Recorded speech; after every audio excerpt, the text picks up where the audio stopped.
What would you do if a little boy walked up to you and said, "My teacher said you're rich. Can you buy my sister medicine?" Not asking for money, not begging, just standing there quietly waiting. Before we begin, where in the world are you watching from? Drop your city or country in the comments. Let's see how far this story reaches. He had everything: money, cars, power. He wasn't the kind of man who got approached on the street, especially not like this. He had just stepped out of his luxury car, expensive suit, phone in one hand, keys in the other. He didn't even notice the boy at first, until a small voice stopped him in his tracks. "Excuse me, sir." He turned, barely paying attention. Then the boy added, "My teacher said you're rich. Can you buy my sister medicine?" And for a second, the world went still. The man looked down. The child was maybe 7. Shirt too big, shoes falling apart. But he didn't look afraid. He looked hopeful, like he believed the stranger might say yes. There was no begging, no rehearsed story, just a simple question from someone who didn't know any better than to tell the truth. He had heard thousands of requests before. People asking for loans, fake charities, old friends showing up with smiles and hidden agendas. But this was different. This boy, Ben, didn't want money. He wanted medicine for his sister, Mia. The man didn't know what to say, didn't move, didn't breathe, because something about that question hit a part of him he thought he'd buried a long time ago. He didn't know it yet, but that moment, that boy, that voice was about to change everything. Let me take you back to the very beginning. He wasn't always like this. There was a time he laughed more, trusted easier, gave without second-guessing. But years of success, years of people only seeing him as a walking wallet, it changes a man. His mornings were quiet now, not peaceful, just quiet. He'd wake in a penthouse with floor-to-ceiling windows and still feel empty. On paper, he had it all: 3 companies, a fleet of cars, investments with more zeros than he could count. People called him brilliant, ruthless, but never kind, never soft. And that was by design, because being soft got you hurt. He had learned that the hard way. The first time someone lied to him, it was small: a white lie, a missed payment, a favor never returned. The second time, it was a friend asking for help, then vanishing the moment he got the money. And the third time, it broke something in him. Someone close, someone he trusted. That day, he made a silent vow: no more. No more open doors. No more bleeding heart. No more saving people who never planned to stay. So now, his charity came with conditions. His help came with contracts. And his smile? Well, it rarely made it past his eyes. People only came to him when they needed something, and he learned to expect it. So when he heard Ben's voice earlier, he didn't feel surprised. He felt tired. Another handout, another story, another person pretending to be helpless. But something about that kid, it didn't fit the pattern. Still, he knew better than to let one moment tug at old wounds.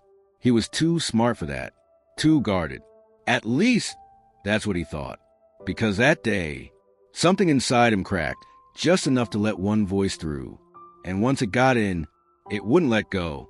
He stood there, still holding his keys, still trying to process what the boy had just said. "Can you buy my sister medicine?" Not help us, not give me money, not even please. Just a direct, fearless question. The boy couldn't have been more than 7. Yet he spoke with the kind of honesty that even adults had forgotten. No shame, no manipulation, just need. The man looked around, half expecting a camera crew, a setup, some twisted prank designed to make a rich man look heartless. But no one was there. Just a boy in a faded school sweater, backpack hanging off one shoulder, tiny fingers clutching a scrap of paper with a name of some medicine scribbled on it. He didn't even know the name, couldn't pronounce it properly, but he tried. Twice. That did something. The man stared at him. "Where's your mother?" he asked. The boy blinked. "At home. She's tired. She cried last night." A pause. "She said we don't have enough this time." Something about the way he said this time, like it had happened before, too many times before. Still, the man's instincts flared. He'd heard children used as bait before, people playing on sympathy, hoping their cuteness would open wallets faster. But this child, he didn't look like he was playing a part. He wasn't asking for food or toys or even a ride. He was asking for help and offering nothing in return. And yet, he stood there, brave. That kind of courage doesn't come from nowhere. It comes from desperation and love, the kind that doesn't care about pride or shame, the kind that will walk up to a stranger in a suit and ask for the unthinkable, because your sister needs you to. The man knelt slowly, eyes still locked on the boy. "What's your name?" he asked. "Ben." "And your sister?" "Mia. She's 9. He nodded. He didn't know why he was still standing there. Didn't know why this boy hadn't been waved off like the others. But something inside him was softening. It scared him. It confused him. But it also made him feel alive. He stood up, looked at his watch. He had a meeting in 20 minutes, a deal worth millions. Instead, he asked quietly, "Can you show me where you live?" And the boy nodded without hesitation. He followed, not far behind, not too close, just enough to see where this would lead.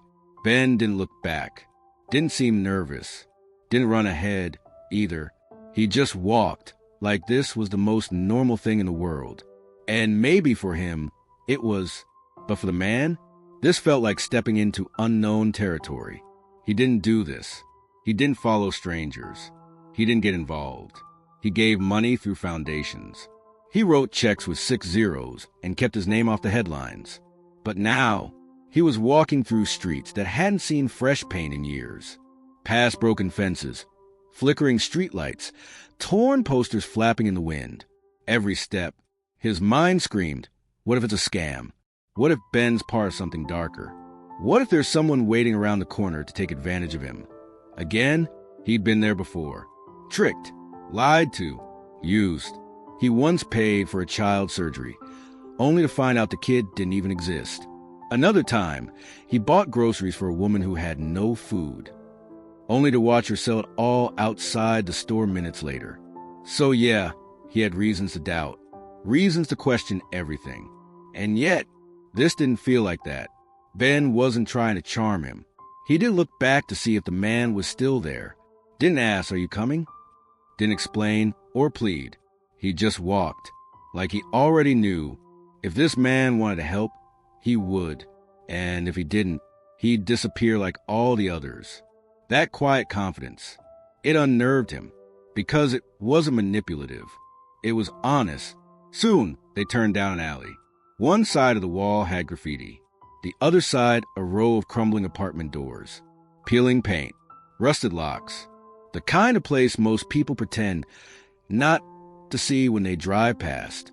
Ben stopped in front of one. Bent down, took off his shoes before stepping in. Out of respect, not habit, he looked up at the man and said, "Please just don't scare Mama. She's really tired." Then disappeared inside. The man stood there, completely still. His gut was twisted, not in fear, but in something else. Something he hadn't felt in a long time. Was this a test? Was it real? Or was this just another trick life was playing on him? He had no idea.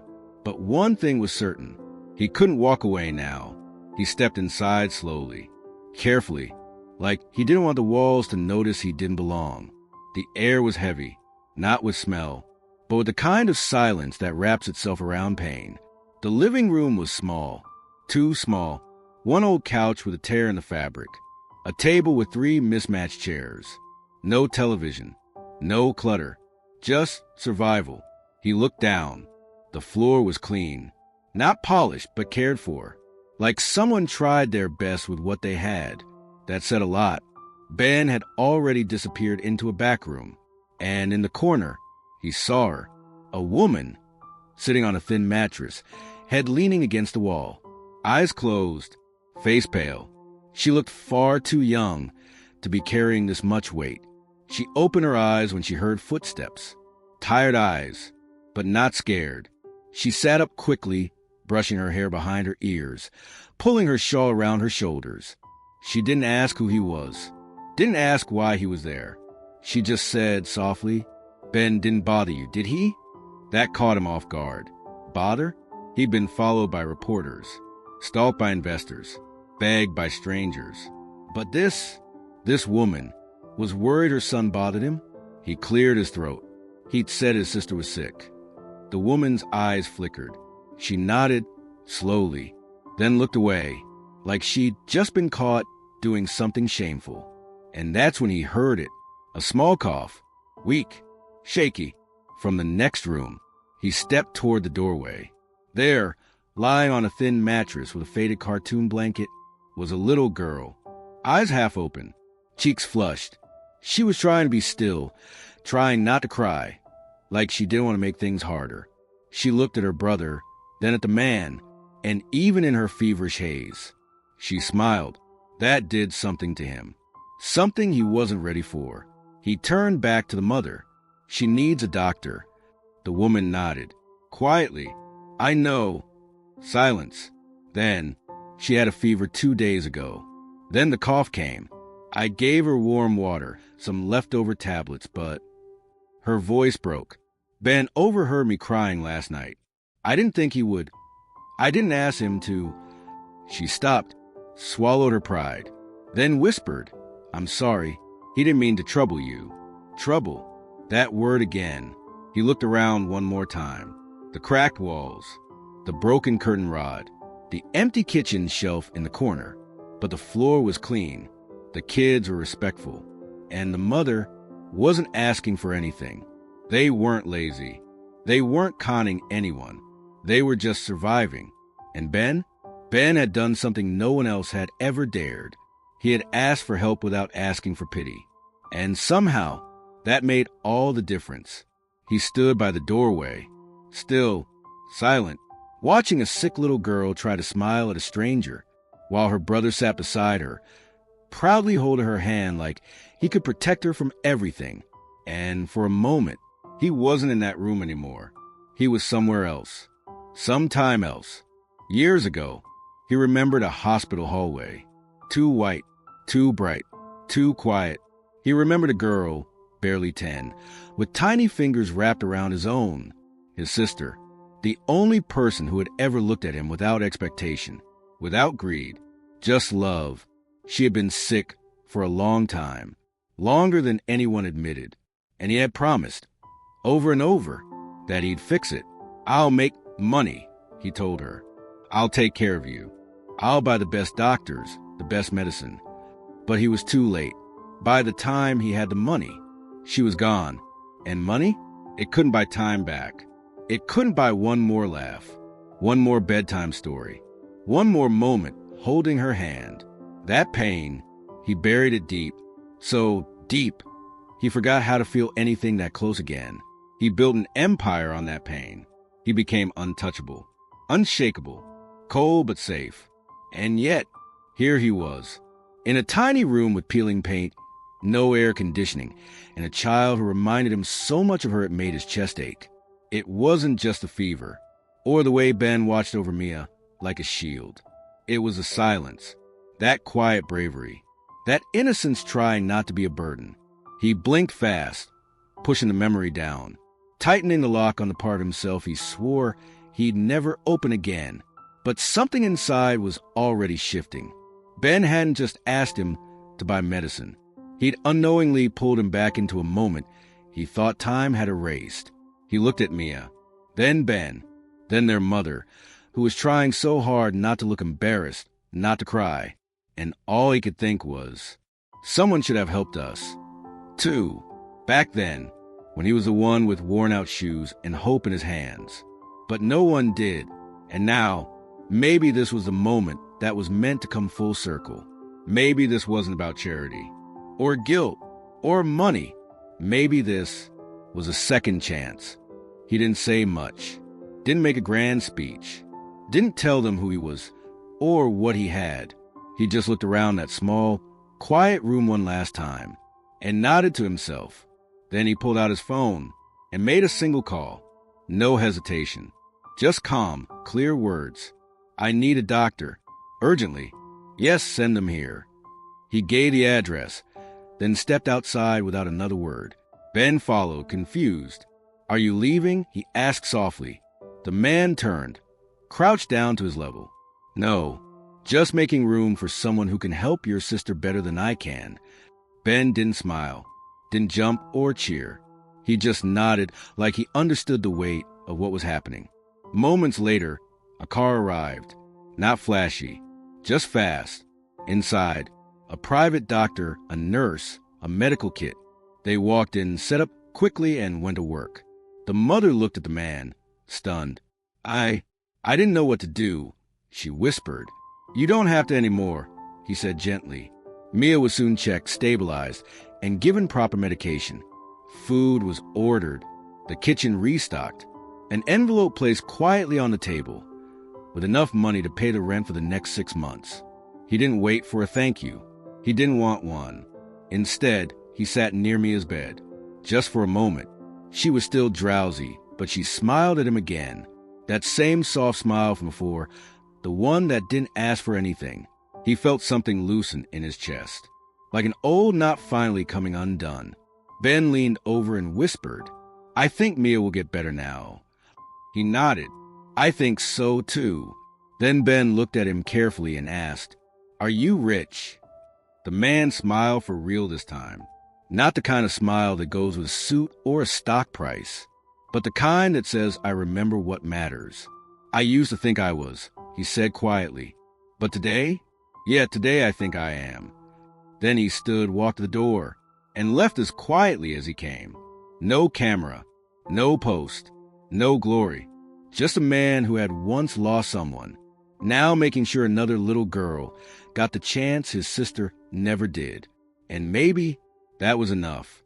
The sun had started to set as he stepped outside. Golden light spilled across the broken sidewalks.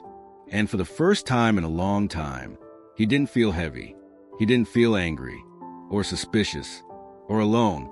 He just felt peaceful. A little boy named Ben had cracked something open in him. Not with tears, not with guilt, but with honesty, with courage. And it reminded him that not all people want something from you. Some just want to save someone they love. He never told them who he was. Not a single word about his companies, his wealth, his name, because in that moment, none of it mattered. What mattered was that little Mia would get better, that her mother could sleep without fear, that Ben, barefoot and brave, had chosen to ask for help instead of giving up. And he realized something else too. All these years, he thought money was power. But maybe kindness is. The kind of kindness that doesn't need attention, that doesn't come with strings, that doesn't ask for anything in return. Just the kind that stays behind when you leave. Soft, quiet, lasting. So, what would you have done in his place? Would you have trusted Ben? Followed him down that alley?